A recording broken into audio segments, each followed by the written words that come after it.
Este bloque de Economía Virtual es auspiciado por Cooperativa Universitaria, confiable, solvente y solidaria.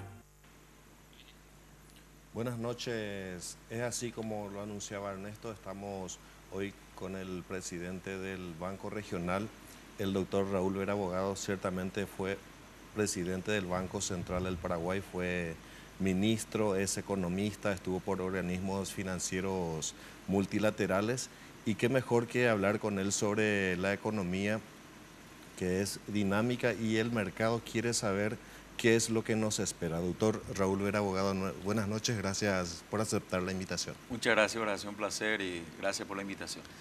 ¿Cómo ve el sector privado la perspectiva económica con una estimación de crecimiento del 3%, el anuncio del FMI de 3,4 o 6%, el crecimiento mundial? ¿Qué nos depara a nosotros a nivel local, doctor? Bueno, yo creo que esa expectativa de crecimiento es desafiante, ¿sí? Creo que si podemos lograr un crecimiento económico de esa magnitud va a ser un logro, porque lamentablemente el año empezó con una volatilidad que muy pocos esperaban. Si bien Paraguay se destaca por demostrar una economía con mucha resistencia en la región, porque el año pasado tuvimos un desempeño prácticamente 10 veces superior al promedio de la región, que decayó 0,3%, mientras que nosotros crecimos 10 veces más. El entorno regional está complicado. El entorno regional está hoy influido de una manera gravitante por la situación de Brasil, pero más allá de eso, yo creo que hay que reconocer también el hecho de que Paraguay demuestra mucha solidez en cuanto a sus fundamentos macroeconómicos, y eso se nota inclusive en la percepción que el mercado internacional está teniendo sobre Paraguay. Así que en resumen yo te diría, ante tu pregunta, Horacio, de que no hay muchas razones para estar optimista, pero tampoco hay que entrar en pánico. Creo Sí. que la cautela es lo más recomendable, pero un solo punto yo quisiera destacar en esta pregunta. Mientras Brasil ayer, después de 18 meses, salió al mercado internacional emitiendo bonos por 1.500 millones de dólares a 10 años de plazo, pagando una tasa de interés del 6,25%. El año pasado Paraguay emitía un bono bastante similar, una tasa de interés ligeramente superior al 4%. Sí. Así que yo creo que eso es suficientemente ilustrativa de la confianza que tiene el mercado internacional hacia la evolución que Paraguay estuvo mostrando en los últimos años. Es totalmente positivo.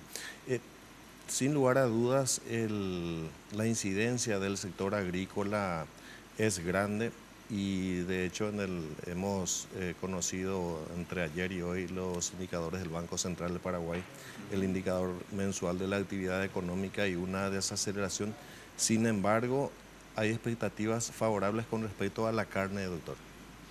Bueno, yo, si me permití, Horacio, ampliaría un poco ese escenario. Sí. Argentina tuvo una caída en el último trimestre de casi el 4%. Sí.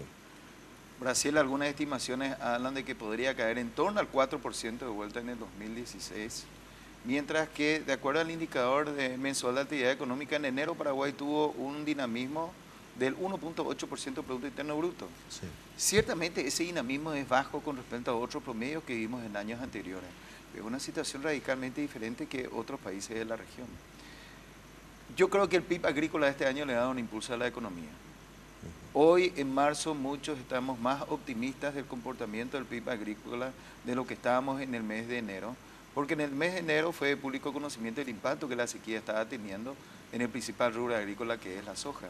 Sin embargo, ya avanzada la cosecha de la soja, hoy estamos viendo que el rendimiento promedio de esta campaña podría estar incluso 25% superior a lo que fue la campaña anterior. Así que creo de que no solamente la carne podría tener un desenvolvimiento auspicioso, sino que incluso la agricultura, que marcaría una diferencia bastante importante con respecto al año pasado. Doctor, cuando usted estuvo al frente del Banco Central, se inició un periodo de un esfuerzo muy grande para poner orden en los indicadores macroeconómicos. Eso continuó, se vio en los últimos años, y ahora, mientras mejora la situación en Brasil, por ejemplo, y Argentina, que quizás se espere un poco todavía, ¿qué podemos hacer mientras tanto para poder sostener esta situación que estamos viviendo, teniendo en cuenta que la incidencia de estos dos países son muy fuertes? Yo creo que es fundamental mantener la prudencia en las políticas económicas. Paraguay creo que hoy tiene un nombre en su desempeño económico gracias a la prudencia de las políticas macro, particularmente la política monetaria y la política fiscal. Hay una credibilidad internacional muy grande hacia las instituciones económicas del país y creo que debe haber un consenso político para seguir blindando de influencias políticas a las autoridades económicas y por otro lado que se priorice los temas de agenda económica sobre los temas de la agenda política. Creo que ese es el mayor desafío. Evidentemente en todo este logro económico hubo también una contribución importante del sector político, porque fue el sector político el que garantizó esa independencia en la decisión económica y eso debe continuar. Creo que Paraguay hoy tiene condiciones mucho más favorables que otros países de la región para enfrentar esta volatilidad que hay a nivel mundial. Desde el sector privado, ¿qué adicionalmente se puede pedir a las autoridades de nuestro país en esta coyuntura de espera, digamos, a que mejoren las condiciones para el próximo año, por ejemplo? Yo creo que es muy importante que haya respuestas de política a las vulnerabilidades que estamos teniendo, que estamos viendo en la región. Esas respuestas políticas surgen de diálogos, tiene que profundizarse el diálogo con las autoridades económicas, creo que eso es vital. Y por otro lado, creo que también otros órganos políticos del Estado, y me refiero particularmente al Parlamento, creo que también es muy importante que exista un diálogo mucho más amplio a la hora de hablar de reformas de leyes de carácter económico. Si Paraguay hizo bien algo durante los últimos 12 o 15 años, fue la promulgación de leyes que privilegiaron la fortaleza de las instituciones económicas. Tenemos un Banco Central con credibilidad, tenemos un Ministerio de Hacienda con credibilidad, tenemos credibilidad en la inflación, tenemos credibilidad en el déficit fiscal, pero tenemos que seguir profundizando en otras reformas. Creo que entre las reformas necesarias para el país es la reforma del sistema de pensiones. Honestamente, creo de que Paraguay tiene muchos recursos que todavía tienen que ser movilizados, pero en el caso de la reforma del sistema de pensiones, la gran ventaja es que va a poder movilizar recursos domésticos en momentos cuando el acceso a recursos externos se está volviendo cada vez más difícil. Evidentemente, siempre todo proyecto de ley es perfectible. Es probable que haya aspectos del proyecto de ley que se había presentado que tengan que ser modificados, pero no creo que sea razonable dejar de lado la discusión de una reforma tan importante como esa por aspectos que bien pueden modificarse y que pueden permitir un nuevo marco legal que realmente genere una mayor rentabilidad para los recursos en Paraguay, para los recursos domésticos en Paraguay. Sin lugar a dudas, la reforma del Fondo de Pensiones es sumamente importante e imperiosa la necesidad.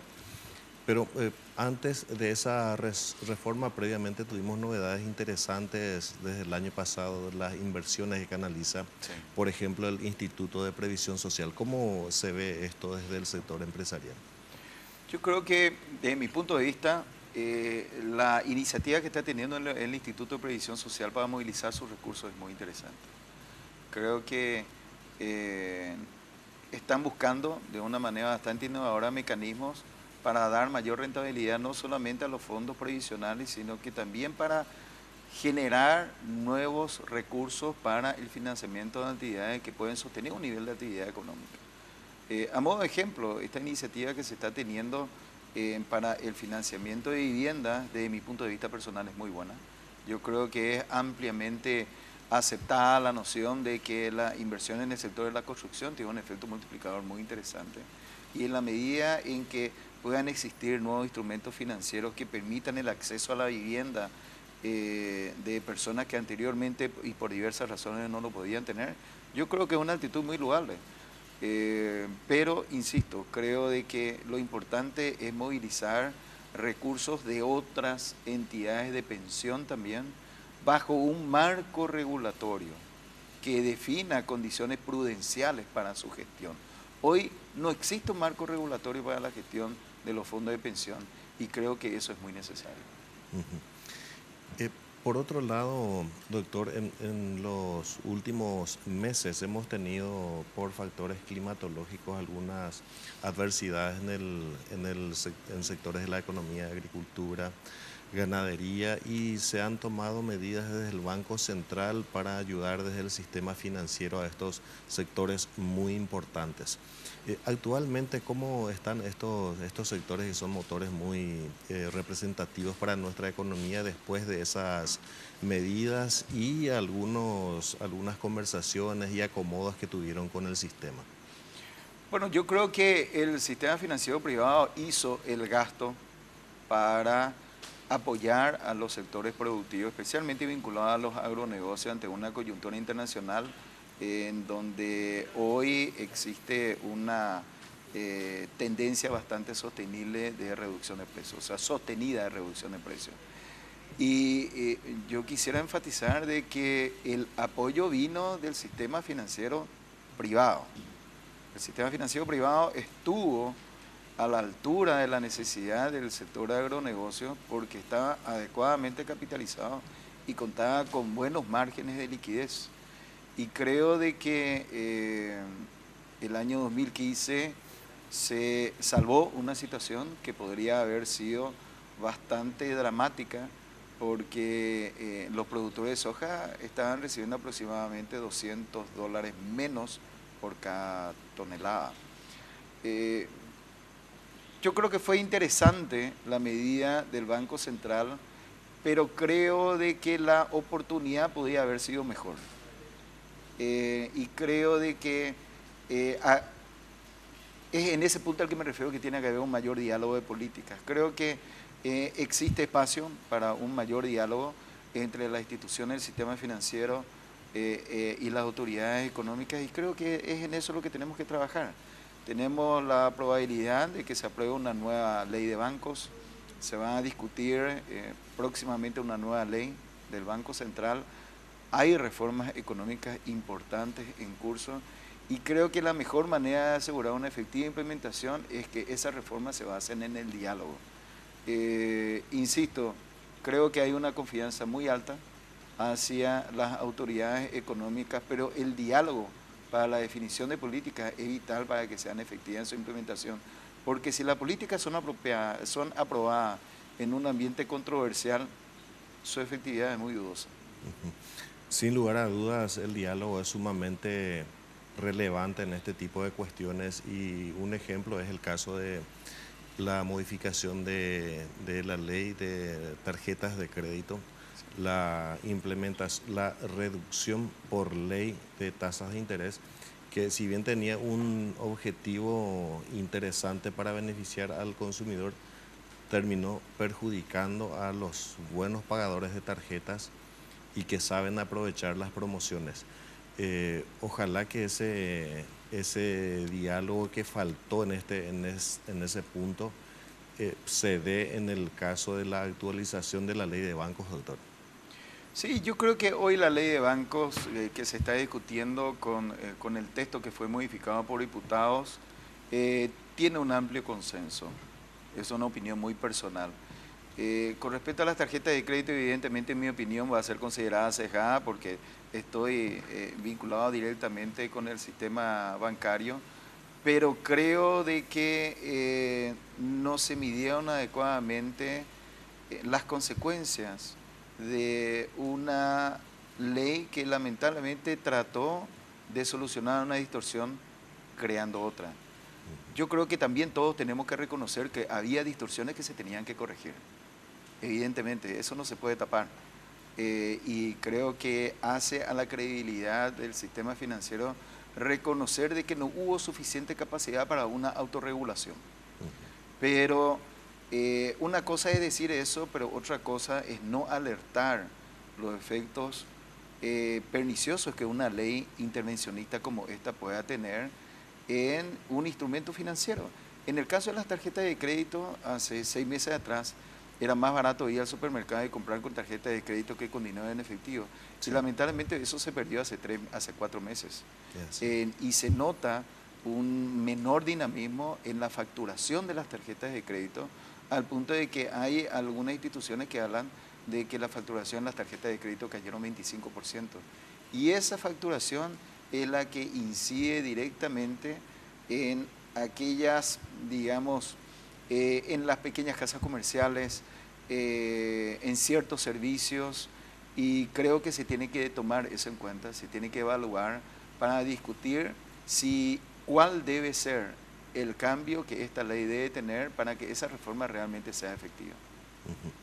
Por último, doctor, y esto más bien ya en su carácter de economista y un analista de mucha importancia, de una opinión muy interesante por toda la experiencia que tiene en nuestro país, este intento de modificación del mecanismo de la implementación del impuesto a la renta personal, que iba a cambiar por el camino y que finalmente parece no se modificará, ¿qué señales da al mercado este tipo de decisiones, doctor? Yo creo que la intervención del presidente fue muy buena. Sí. Creo de que el mensaje de que el gobierno va a priorizar la formalización de la economía es muy importante. Más allá de que puede esto sugerir una falta de comunicación, creo que lo importante es de que hoy seguimos teniendo una gestión fiscal que está caracterizada por un elevado grado de profesionalismo, honestamente, pero lo importante es no recaudar más per se, sino por sobre todas las cosas hacer de que la política fiscal sea lo más equitativa posible y seguir cargando con impuestos a un segmento de la población que probablemente sea el más formalizado de todos, no lucía equitativo. Entonces creo de que la decisión del presidente de dar un mensaje bastante, yo diría, firme en cuanto a la necesidad de ampliar la recaudación vía una mayor formalidad y reducción de la evasión, creo que es clara y una muy buena señal para el mercado. Totalmente. Doctor Raúl Vera Abogado, es usted muy amable por estar aquí compartiendo sus opiniones con nosotros. Le agradecemos muchísimo su presencia. Muy amable, gracias.